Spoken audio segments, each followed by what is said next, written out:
Welcome to the LiftOneSelf podcast, where we break mental health stigmas through conversations. I'm your host, Nat, and we dive into topics about trauma and how it impacts the nervous system. Yet we don't just leave you there. We share insights and tools of self-care, meditation, and growth that help you be curious about your own biology. Your presence matters. Please like and subscribe to our podcast. Help our community grow. Let's get into this. Oh, and please remember to be kind to yourself. Welcome to the LiftOneSelf podcast. I'm your host, Nat, and today we're going to talk about self-development and what that looks like for you.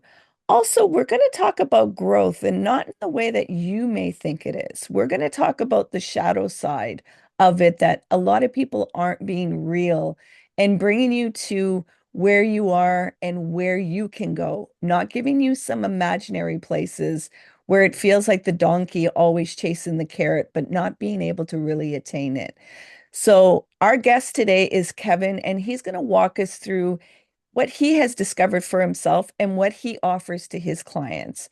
So Kevin, could you introduce yourself to myself and the listeners and let us know a little bit about yourself? Yes. So first of all, Nat, I appreciate you having me. I am Kevin Palmieri. I am the founder and the host of Next Level University. We're a global top 100 podcast with 2,035 episodes, I think, as of today. And I've been a full-time podcaster and coach for the last 8 years. And I just love helping people get to the next level. And I think that always starts from the inside. The best growth always starts from the inside out. And we're going to talk today about some of the downsides of that, it seems, as well. Yeah, that is no small number, recording that many episodes. And I know the podcast has bloomed because of COVID and people were stuck indoors, yet you're a veteran before this happened. So I have some questions about, your commitment and dedication in that space. So a lot of people don't realize the back end and how much work, goes into that. And before we started recording, we were talking about the technology fumbles that go on, that we have to deal with some of the frustration and everything else. So I'm looking forward to diving deep with you and finding out, some things that you have to offer and possibly seeing some things about myself too. Before we start, will you join me in a mindful moment so that we can ground ourselves? Absolutely. I'm looking forward to it. So for the listeners, as you always hear, safety first. If you're driving, don't close your eyes. Yet the other prompts you're able to follow through so you can do a little check-in with yourself. So Kevin, I'll ask you to get comfortable in your seating. And if it's safe to do so, gently close your eyes. And you're going to begin breathing in and out through your nose. And you're going to bring your awareness to watching your breath. You're not going to try and control your breath. You're just going to let it be in its natural state, observing, allowing it to guide you into your body. There may be some sensations or feelings coming up.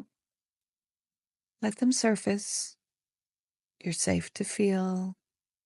You're safe to let go. Surrender the need to control. Release the need to resist and just be. Be with your breath. Drop deeper into your body. There may be some thoughts or to-do lists that have popped up, and that's okay. Gently bring your awareness back to your breath, creating space between the awareness and the thoughts, and dropping deeper into the body. Being in the space of presence, of being.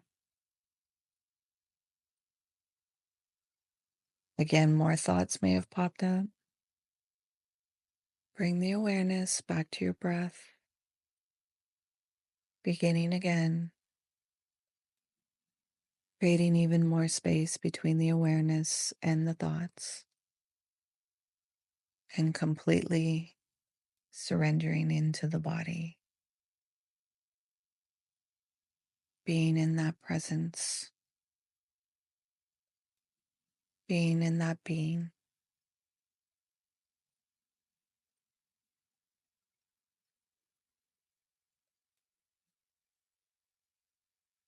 Now coming into your senses, into your breath, to the present moment. At your own time and at your own pace, you're going to gently open your eyes while staying with your breath. How's your heart doing? So, what brought you on this path, Kevin? I know there's a bit of a dark, shadowy part of it that brought it in. So, would you be open to sharing that with the listeners? Of course. Yeah. I was somebody who I was raised by my mom and my grandmother. I didn't know my dad. I didn't meet my dad until I was 27 with the understanding that he was my dad. And nobody expected me to be any level of successful, especially me. So I'm not saying those people were bad for thinking that. Trust me, I didn't believe it more than anybody. Didn't go to college because it just didn't make sense. I worked a bunch of odd jobs. I was a gas station attendant. I cleaned bathrooms and floors at a hospital, truck driver, forklift operator, just anything I could do to try to pay the bills. And I just got to a place where I remember thinking I was never going to be successful. It was like, success does not even seem relatively reachable for me. Somehow, I got a job in an industry called weatherization. And I went from making $15 an hour to anywhere from $60 to $120 an hour. Now I was convinced this is it. Hey, we did it. We somehow achieved success, quote unquote. So if you fast forward a few years, I was making good money. My girlfriend at the time was a model. I was getting ready to compete in a bodybuilding show. So I was quite literally in the best shape I will ever be in. Had a nice car, nice new apartment, great friends. From the outside looking in, I was living the dream. Internally, I was a freaking mess. Anxious, depressed, insecure, self-conscious, no self-belief, very little self-worth, just riding the struggle bus. Girlfriend leaves. I was not able to support her in the ways that she needed to be supported and to pour wind into her wings. I just wasn't capable of doing it.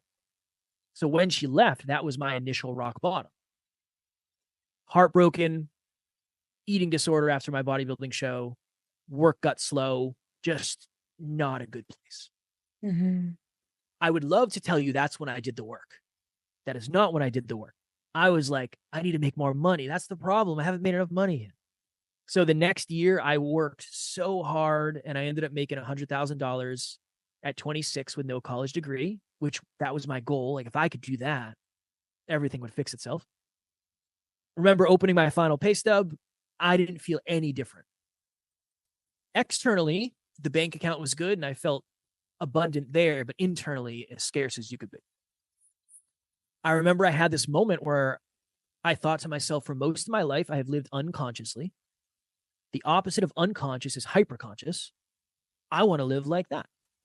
So I did what any 26 or 27-year-old man would do. I started a podcast about it. And it was called the Hyperconscious Podcast.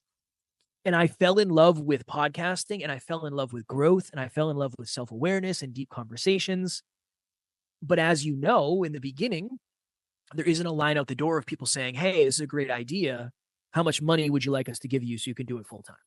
I really wish that worked that way.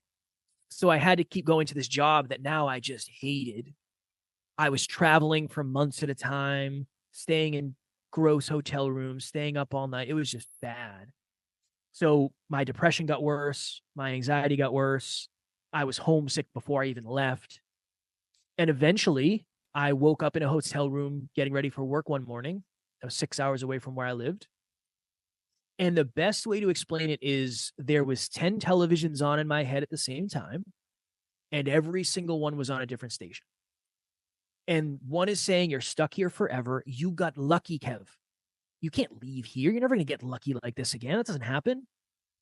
If you ever did leave this job, what would your friends think? So much significance tied up in, I make a lot of money and my friends look at me differently. What's your family going to think? So much significance in being the most quote unquote successful person in my family. And then the loudest and maybe most obvious one was, what are you going to do? Going to do a podcast? That can't be the plan after this. And in that moment, I thought to myself, well, if I was just to take my life, I would take all my problems with me.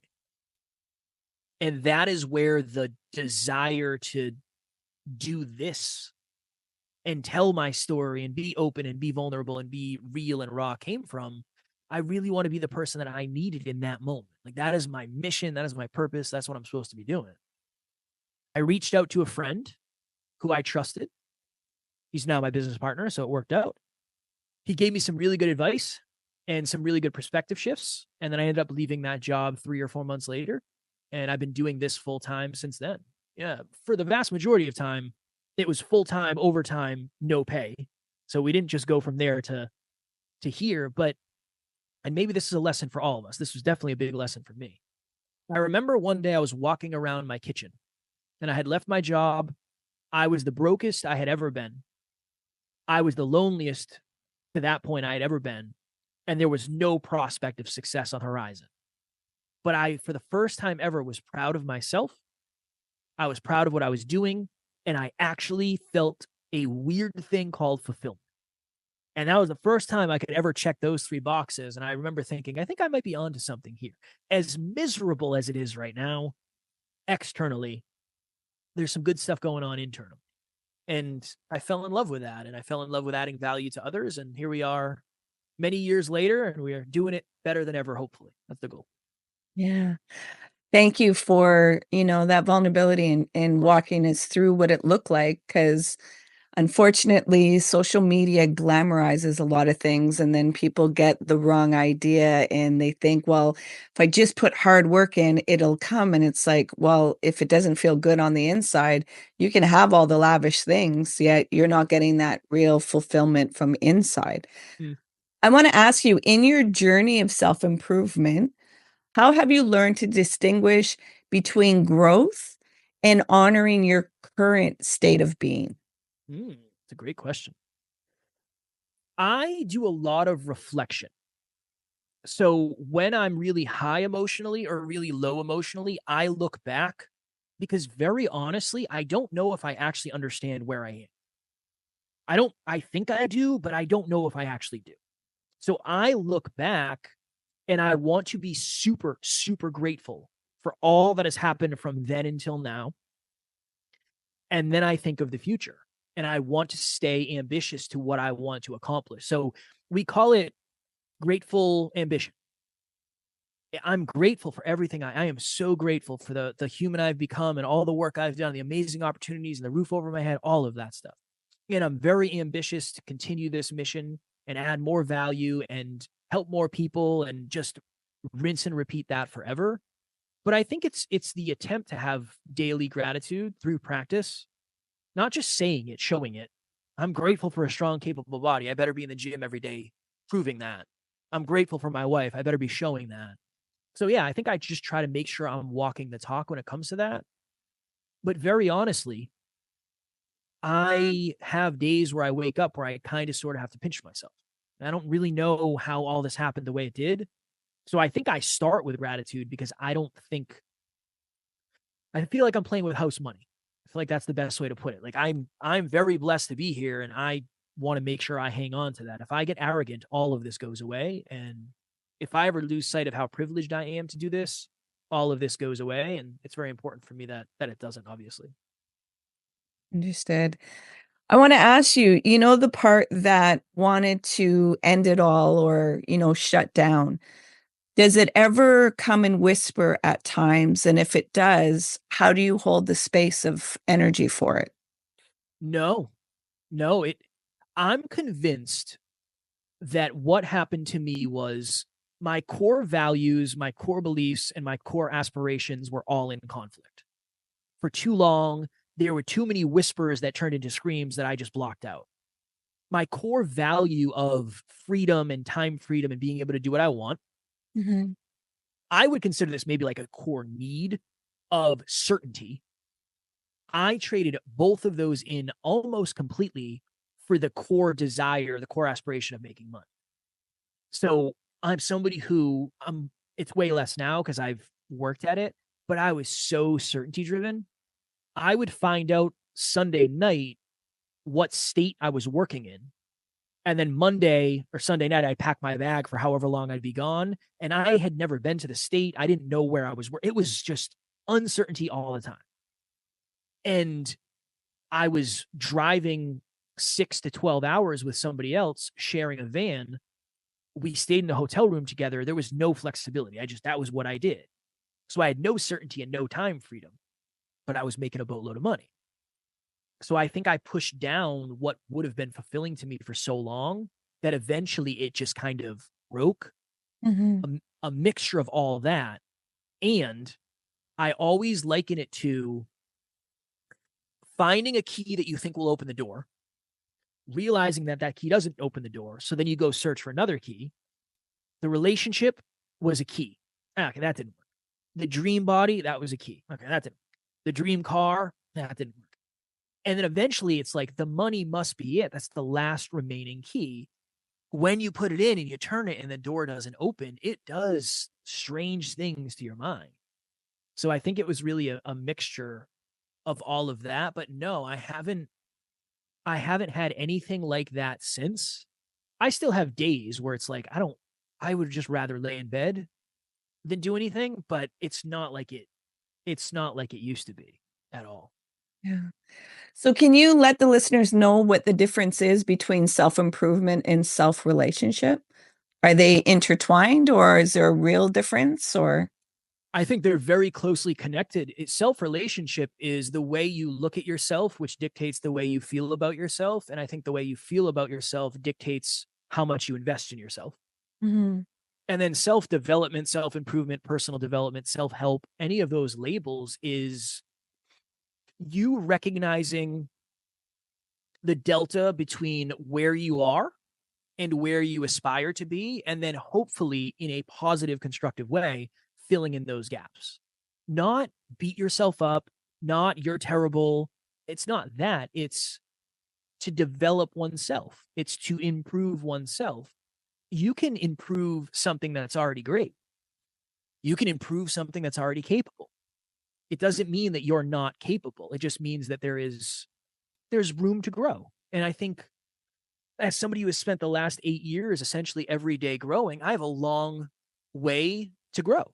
There's a lot of growth left, even though I've grown a lot. So I think they're very closely related, but I think self-relationship dictates what self-improvement means. If Mhm. you're thinking, well, I don't love myself, I'm going to self-improve myself to love, I don't think it really works that way.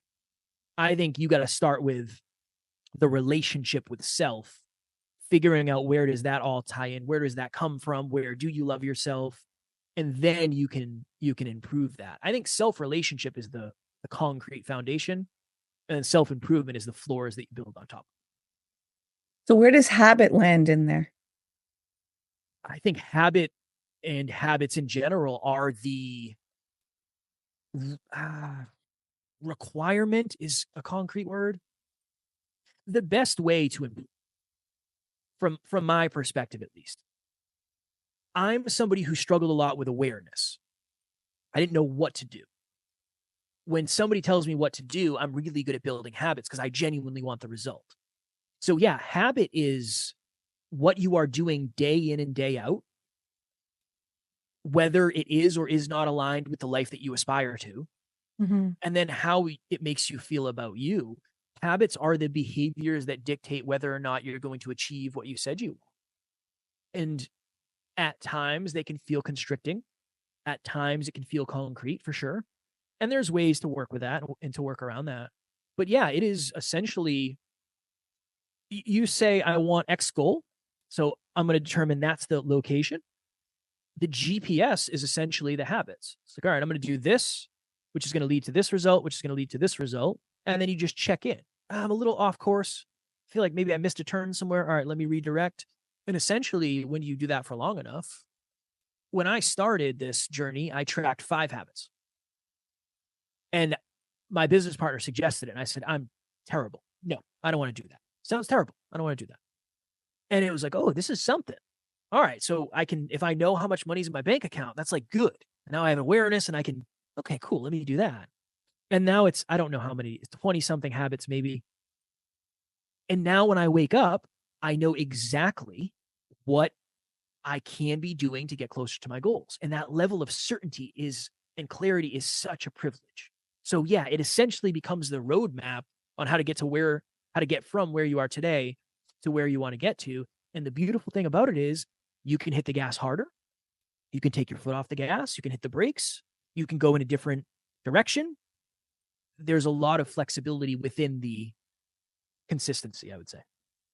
Say if somebody's coming to you to ask about habits and how do I start to create this and develop my self-awareness and consistency, because the main thing is consistency. It's very easy to create something, it's very easy to dismantle. The consistency, that's the hard part, and that's where the journey and success is. So could you walk us through what that would look like? Like, say myself, I'm coming to you and I'm like, I don't know how to do the habits and be consistent with it. So could you walk me through that? Yeah, of course. So first thing I would ask you is, where are you consistent? So we always dive in an identity. Identity is everything. Like you said, we can set the goals. That doesn't matter. I could give you the habits. It doesn't matter. The identity is where we need to start. So I'm looking for two things at all times. One, where are you currently consistent? We don't even have to talk about where you're not. Let's talk about where you currently are. Let's look for the bright spots. Well, I'm very consistent when it comes to doing the dishes every night before I go to bed because I don't like waking up to a dirty kitchen. Cool. Interesting. Okay. What happens when you wake up to a dirty kitchen? Well, I'm a little bit more anxious and I feel like I'm a little bit more on edge. Okay, cool. So we can dig in that. So first thing I'm always trying to do is figure out, okay, where are you already practicing the behavior you want? That's one. Second, let's talk about, on a scale of 0 to 10, how much you believe in yourself. Mm. Because what if you're trying to be level 10 consistent with a level 2 self-belief? It's not going to work. Mm-hmm. Right now, I'm level 8 self-belief, level 8 consistency. In the beginning, when I was tracking 5 habits, I was level 2 self-belief. If I saw what I do today, or I was advised to do what I do today, I would have said there's no chance I could ever do that. So I want to figure out where somebody is in terms of self-belief. And then the simplest framework is, let's start with what's sustainable. Let's practice that consistently. And then as we do it consistently, let's improve it by 1%. All of that paired with, we're going to throw you in one of the various accountability groups. So you're in a group with a bunch of other people who are doing the same thing you are doing and potentially struggling with the same thing you are. So we have a fitness accountability group. I post in there every day at the gym. You would be surprised at how much more consistent people are when they're in the group. There's a night and day difference. There is. So, right? There's a night and day difference. So what we're looking for there is accountability, making sure that the goals are the right size. Also starting from a place of, why do you want the goal? What's the goal of the goal? What's underneath it? Okay, you want to get in a certain level of physical conditioning. Why? Let's be really, really honest about that. I'm getting married in 6 months. Awesome. But we don't need you to pretend that you want to run a marathon. If that's not why you're doing it, then it's not going to serve you. Yeah. So that's a big piece of it. And then if all of that doesn't work well, which is pretty rare, all things considered, we use what we call a commitment device. So there's many different ways. There's apps that do this. Essentially, all a commitment device does is it increases the discomfort of not doing something more than the practice of doing it. So imagine we have an agreement that you're going to accomplish whatever it is. I'm going to send 5 messages to podcasts so I can get on as a guest. Awesome. If you do it, awesome. Strong work. If you don't do it, you have to donate $100 to a charity that you vehemently disagree with. I can promise you, you're going to do the thing. You do not want to donate money to something that you don't believe in. It's just highly illogical and it hurts you emotionally and it affects your identity. I'm not the type of person that would donate to cigarette companies. Like, what am I doing here? All of those paired in nicely, you start from a place of sustainability. Mm-hmm. You build belief, you build self-trust. It works in your identity. Awesome. We know what's already working, so let's double down on that. Awesome. You're in a group with other people, so you want to make sure you're keeping up. There's accountability there. If none of that connects the way we want it to, we'll tie in some extra necessity with a commitment device. And a great example of this, Amy on our team, she runs our Facebook group. She's an assistant coach. She was somebody who had a lot of sickness when she was younger. Her body was fighting back. She was in a really rough spot. Alan, my business partner, and her were talking, and he said, why don't we start exercising? You're ready. You want a strong, capable body. She identified as my body as a broken piece of garbage. That was her self-identification for her body. And she said, I could never be consistent in exercise. And he said, well, let's define exercise for you. What does that mean? He said, is that going to the gym? She said, no, definitely not. Cool. What is it? 30 minutes of yoga, 30 minutes of stretching, shoveling, walking the dog, walking with the kids, playing with the kids. Awesome. Love it. Okay, let's start with 15 minutes. Cool. Well, it doesn't feel like it's enough. Let's just start with 15 minutes. As of today, she's exercised every day for the last 975 days. We started small, built self-belief, built identity. She's in the accountability group. She has a coach. The identity is now there, right? But if she said, well, I'm going to work out an hour every day, it would have never got past day 3. It wouldn't have. And the best example of that is New Year's resolutions. New Year's resolutions, we set results goals. I want to accomplish blank by blank. We don't give ourselves enough time to develop the identity underneath it. It's just, we pick a day on the calendar. It's like, I'm going to be a completely different person. No, it doesn't work that way. It takes time to develop the identity. So that's usually the flow of it. And then depending on the person, it might be one coaching call a week. It might be every other week. We have some clients that coach 3 times per week. So it depends. It depends on the goals and the aspirations and all that stuff. Yeah. So we just touched on the, growth and the goal. And, a lot of times people think that you have to dream big. And I understand that dream big so that it can activate more possibility and put you in a place that's not attainable. So it just keeps stretching you. Yet at times growth can just overwhelm that nervous system to a point that you're not going to do anything. And it's going to really feed that narrative that, well, look, you can't do it anyways. So just really reinforcing that identity that you just mentioned. Yep. So what is it that you feel that is, a little bit harmful and destructive for people right now, and why they're not being able to do that self-improvement and have that self-relationship and create these healthy habits?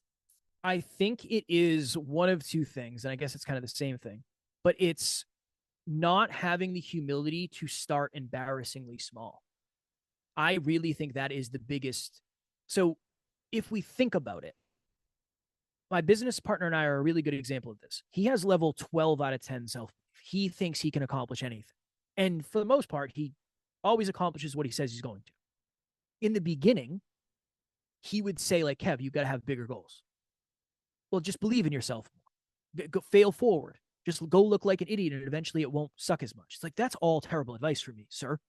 That's not how I'm wired. I need somebody to gonna work. Yeah. Right. That's what I'm saying. But many of the people talking to the masses have 12 out of 10 self-belief. They don't know what it's like not to believe in themselves. So they can't really lead somebody who doesn't. I would much rather somebody set a level 1 goal and overshoot it than set a level 10 goal and undershoot it. Because if you're somebody who doesn't have a ton of self-belief, you need proof. You need proof. Where my business partner, he needs to lose, because losing ignites him and it keeps him humble. He loves losing. He loves making mistakes. He loves looking like an idiot. I don't. That's not the way I'm wired. Yeah. So I think it's that. It's almost like we're speaking 2 different languages. Yeah. I think a lot of people assume everybody is like them. I think most people do. Most people assume everybody is like them, and nobody is. It just doesn't work that way. So yeah, it would be, in one sentence, it would be not having the courage and or self-awareness to set embarrassingly small goals you can build on, as opposed to setting world-denting goals that you actually don't think you can accomplish. Yeah. And that's what I teach with the work that I do is everybody's nervous system is different. Everybody's biology is different. And it's being a mad scientist of finding out what works for you.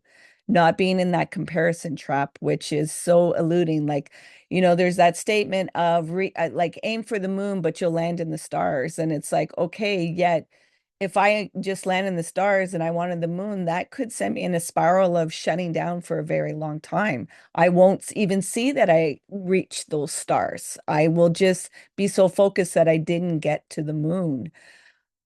When your nervous system is in chaos, yet your goals need consistency, what are the practices you use to get yourself centered Oof. where you bring the two?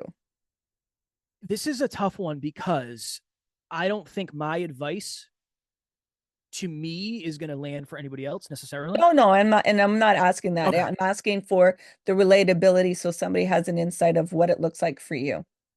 I have a very real and honest. So if I'm really right, like when there were days where I couldn't pay my bills, I mean, that's happened in this journey for sure.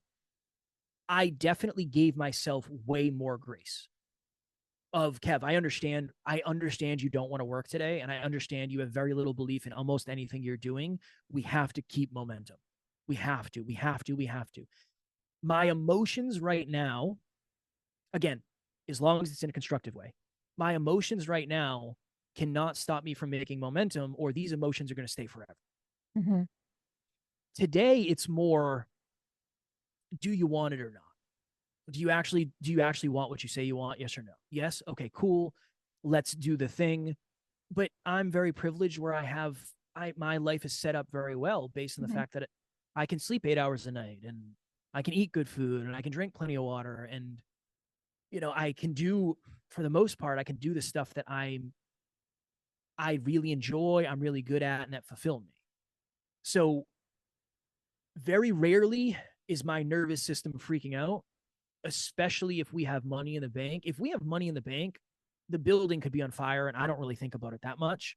So maybe that's the most relatable piece is I have a very high level of self-awareness of what really affects me and my nervous Mhm. system and what doesn't. It's chaos right now behind the scenes, but I feel abundant, so I don't really care that much. It can be the smoothest road ever. And if there's scarcity, it feels way bumpier than it actually is. So I think I always go to that of what does this feeling actually mean? Is it real? Or am I catastrophizing something that used to affect me way more than it does today? That's probably where I usually start there. So, on speaking on that, what are the practices that you use to develop your self-compassion when you feel those personal challenges or overwhelm? I look at old pictures of me. I do a lot of, I mean, if you were looking over my shoulder on a day where I was riding the struggle bus, you'd be like, are you just wasting time on social media? Yeah, it seems like it. But I go back and I look at old pictures of because I think it's so easy not to have compassion for yourself if you feel stuck, if you feel like you're not doing well in comparison to where you want to go. But you've come so far already. So I tend to just I look into the past so I can recognize the growth. I just think it's so hard to recognize growth in a silent when I'm the same as I was yesterday. I'm almost no different. And tomorrow I'm going to be essentially the same. It's little, little, little. But 5 years ago, I was a baby compared to this. And I think one, it gives me permission to understand why I'm struggling. Mhm. You've grown a lot over the last couple of years. Of course you're going to struggle. These are growing pains. These are growing pains. So that's one. I think the other piece of compassion is I'd rather have growing pains than staying pains, for sure. Right? Growth is good. I'm all for that. And then let's try to make sure we're getting our basic human needs met from the simplest form. Like stop and have lunch. I know you're trying to grind it. I know you want to work a 16-hour day. Stop and have lunch. Let's stop and have lunch. And I think the last thing, and maybe this is key for me, I start every day by pouring into myself. Every day I wake up, I learn, and I go to the gym. And I feel like that is compassion to me. I love it's so important for me to take care of me. I feel fed and nurtured when I come into the office. I think I'm way more capable of handling the mayhem that happens because I've already shown myself compassion by taking care of me. That's a Mhm. really on days I don't exercise, it is noticeable. I'm just off is the best way to put it. It's so noticeable to me when I don't do it. Thank you for, being honest and vulnerable and reaching those listeners that might not realize what this inner work looks like. Of course. Like a lot of people see the success and the materialistic on the outside. Yet what I was hearing you say is a lot when you don't have safety, doesn't feel good inside. If I have safety, then my nervous system is like, okay, it's all right. Like this chaos won't go. Yet you understand that your biggest human need safety is the financial piece. Mhm. So when the financial piece is being touched, woo, it depends on how that nervous system is going to interpret things on the outside. If you have that financial, that safety, it's like, oh, anything can happen. And I'm not going to get startled by that. Yeah. And you understand that for your biology. And that's one of the main death and finances. That's one of the biggest things that sets us off for our nervous system because it supports our basic need of living. And the nervous system has one function: don't die. I want to ask you if your past could speak to you right now, as you said, you go and reflect back and look at, because I want to just give this aspect to people too, is when you feel when the nervous system is dysregulated and you're triggered, what becomes very difficult to not give yourself compassion is you don't allow context. You're just in very black and white rigid. And I love what you're doing is you're bringing back context for yourself. You're allowing that information to come, not just like in this moment to see what has evolved. So now I want to ask, if your past was able to speak to you right now, what would your past say to you? Ooh, probably I'm proud of you. I mean, there's been a lot of stuff that it's just been brutal and challenging, and mirrors that I didn't want to look in, and people, places, things, ideas, feelings to let go of and pick up. And yeah, probably I'm proud of you. And stay humble. Stay humble. Stay humble. It's easy to feel good when you're doing good. It's easy to feel good when you're doing good. It's easy to feel good when people are saying nice things about you. You can't rely on that. You gotta continue growing you. Just don't ever fall victim to the external thing again. There's there's the real world and the social world. Win in the real world. That's where you win. And then the social world is a reflection of that, not the other way around. So don't ever, no matter how good it gets, fall victim to that. Do more work on yourself behind the scenes than anybody could imagine. And the front of the scenes will look pretty darn good if you can do that consistently. Now, what would your future self tell you about fear? If I'm really right, like when there were days where I couldn't pay my bills, I mean, that's happened in this journey for sure. I definitely gave myself way more grace. Of Kev, I understand you don't want to work today, and I understand you have very little belief in almost anything you're doing. We have to keep momentum. We have to. My emotions right now, again, as long as it's in a constructive way, my emotions right now cannot stop me from making momentum, or these emotions are going to stay forever. Mm-hmm. Today, it's more, do you want it or not? Do you actually want what you say you want? Yes or no? Yes. Okay, cool. Let's do the thing. But I'm very privileged where my life is set up very well based on the fact that I can sleep 8 hours a night, and I can eat good food, and I can drink plenty of water, and I can do, for the most part, I can do the stuff that I really enjoy, I'm really good at, and that fulfill me. So very rarely is my nervous system freaking out, especially if we have money in the bank. If we have money in the bank, the building could be on fire, and I don't really think about it that much. So maybe that's the most relatable piece, is I have a very high level of self-awareness of what really affects me and my nervous system and what doesn't. It's chaos right now behind the scenes, but I feel abundant, so I don't really care that much. It can be the smoothest road ever. And if there's scarcity, it feels way bumpier than it actually is. So I think I always go to that of, what does this feeling actually mean? Is it real? Or am I catastrophizing something that used to affect me way more than it does today? That's probably where I usually start there. So, on speaking on that, what are the practices that you use to develop your self compassion when you feel those personal challenges or overwhelm? I look at old pictures of me. I do a lot of, if you were looking over my shoulder on a day where I was riding the struggle bus, you'd be like, are you just wasting time on social media? Yeah, it seems like it.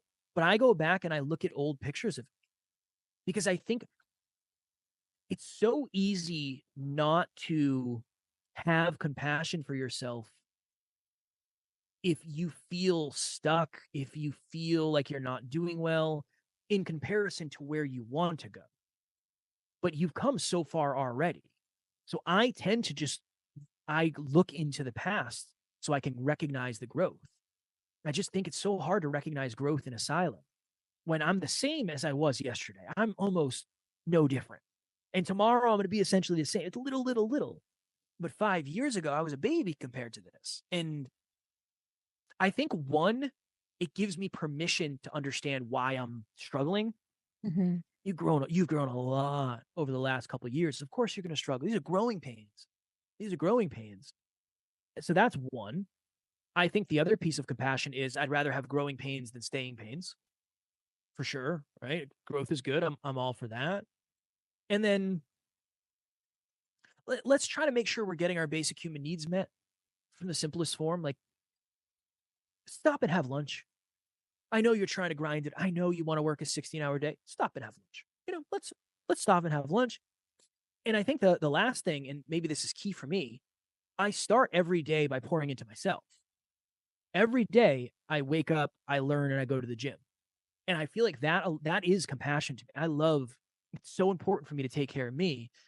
I feel fed and nurtured when I come into the office. I think I'm way more capable of handling the mayhem that happens because I've already shown myself compassion by taking care of me. That's a really on days I don't exercise, it is noticeable. I'm just off is the best way to put it. It's so noticeable to me when I don't do it. Thank you for, being honest and vulnerable and reaching those listeners that might not realize what this inner work looks like. Of course. Like a lot of people see the success and the materialistic on the outside. Yet what I was hearing you say is a lot when you don't have safety, doesn't feel good inside. If I have safety, then my nervous system is like, okay, it's all right. Like this chaos won't go. Yet you understand that your biggest human need safety is the financial piece.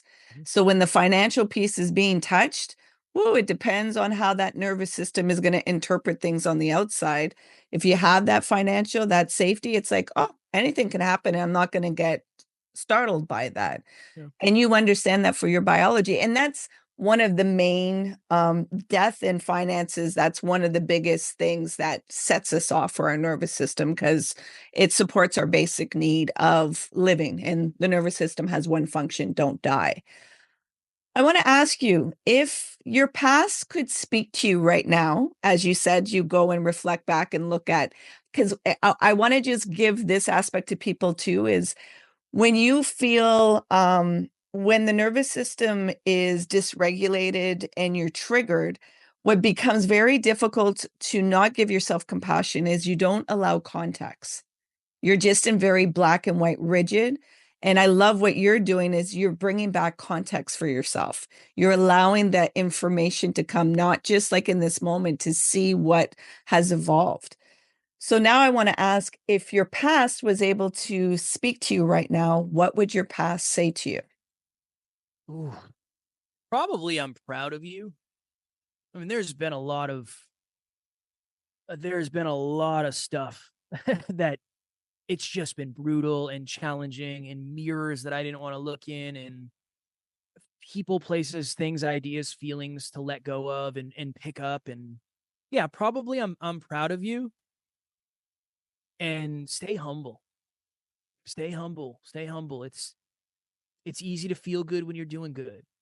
It's easy to feel good when you're doing good. It's easy to feel good when people are saying nice things about you. You can't rely on that. You gotta continue growing you. Just don't ever fall victim to the external thing again. There's there's the real world and the social world. Win in the real world. that's where you win. And then the social world is a reflection of that, not the other way around. So don't ever, no matter how good it gets, fall victim to that. Do more work on yourself behind the scenes than anybody could imagine. And the front of the scenes will look pretty darn good if you can do that consistently. Now, what would your future self tell you about fear? Fear, I don't know if fear ever really goes away, Kev. I think you just make better friends with it. And assuming this version of Kev has more wisdom, let's hope he does. He has more wisdom than this Kev. He would say, I've spent however many years trying to figure out how to avoid the fear. But honestly, man, with all the love in the world, I think you just have to go through it, and you'll realize that the thing that you were so afraid of didn't kill you. And honestly, it probably wasn't nearly as bad as you thought. And then that becomes normal. I mean, so many of the things that you do today, you were once terrified of. Isn't that the way it's going to go forever? That's probably what he would say. We're going to make friends with fear, because I don't know if fear is ever going to go away. I don't know if imposter syndrome is ever really going to go away. I think we just make friends with it, and we know how we relate to it. And then we can use that as our superpower as opposed to our kryptonite. Yeah. I want to ask you, being a male and the journey that you've gone through, what is something that you would want to offer to males about emotions? I think most of the things that are considered weak are defined as weak from weak people, not strong people. So if I was to be on here and say, "Oh, if you cry, you're not a man," that's dumb. That is dumb. That there is no logical reason for that. It's just that is a highly emotional response to showing vulnerability. I'm convinced the more vulnerable you are in authentic relationships, and a vulnerability just means showing emotion when you don't want to necessarily. The more vulnerable you are in meaningful, intimate relationships, the better those relationships will be. So if you want to have deeply meaningful relationships, you've got to show emotion. If you want to connect deeply with other humans, you got to show emotion. It doesn't make you weak. It doesn't make you any less desirable. Honestly, from what I've learned, it makes you more desirable by people. They want to be around people with emotional intelligence, and emotional intelligence starts with you. So luckily, I think it's becoming way more common for people to talk about stuff like that. But if you're listening to a man and he's giving you advice and you think he's a strong man and he tells you never to show your emotions, I think we have the definition of strong misconstrued. And there is so much strength in showing what's real. And you never know who's listening on the other side. You never know. You might change somebody's life by telling your honest truth, and that feels really freaking good. Yes. Now, Kevin, I know many of them are like, okay, where can I find him? So can you let everybody know where they can find you, what your offerings are, and go from there? Yes. So Next Level University is the podcast. We're everywhere, YouTube, all the platforms. You can search that. You can follow me on Instagram. My handle is @NeverQuitKid. And we have a million things. No matter where you are in your personal development journey, in terms of finance or how long you've been doing it, we have a spot for you. So the podcast is always free. We have free monthly meetups every month. We have a free book club every week, a free Facebook group. And then that goes all the way down to group coaching, live events, and one-on-one coaching. So no matter where you are, we have a spot for you. And no matter where you want to get to, I do have a deep belief we can help you get there as well. Now, what is one intention you want to leave for somebody that's listening right now? Next time you are thinking about making a decision, whatever that decision is, how heavy or light it is, ask yourself, is this abundance talking or scarcity? And is this best version of me or triggered version of me? And I think those are, again, easier said than done, right? Easier said than all of that. But I think it's a really good intention. Is this triggered me or is this best me? And is this abundant me or is this scarce me? You can get a lot of information from a couple of simple questions. I want to thank you so much, Kevin, for the alchemy you've done in your life. You've taken those impurities and you've turned them into gold, yet you haven't just kept the gold, you're sharing it with others. and you keep refining and going internally and offering that vulnerability externally so that people can realize it's not to go on the outside, it's to go within so that you can feel that fulfillment and you can bring forth what you want to, offer to the world as service and as purpose. So thank you so much for everything that you bring, and especially with self-improvement and self-relationship. It's needed in the world right now. Well, thank you so much for having me. I appreciate it. I appreciate you holding space and making a safe space for me to jam with you. And you're wonderful, and I'm grateful. And everything that Kevin has mentioned, it's going to be in the show notes, because at any time in this podcast, if you got a tingle or it felt like an aha, that is your nervous system, signaling you that Kevin has something to offer. So, go check out the podcast. Everything are free resources. That's the biggest thing about growth. There's so much free that if you were really dedicated for it, you would expand. Yet for some reason we're tethered by money, and that's what gets us engaged. Yet, what Kevin is offering, there's a lot of resources that you can start to do that improvement and build that self-relationship. So go check them out and, like, share and subscribe and leave a review. This helps the LiftOneSelf community, and it helps these conversations get to the people that really need it. So please remember to be kind and gentle with yourself. You matter.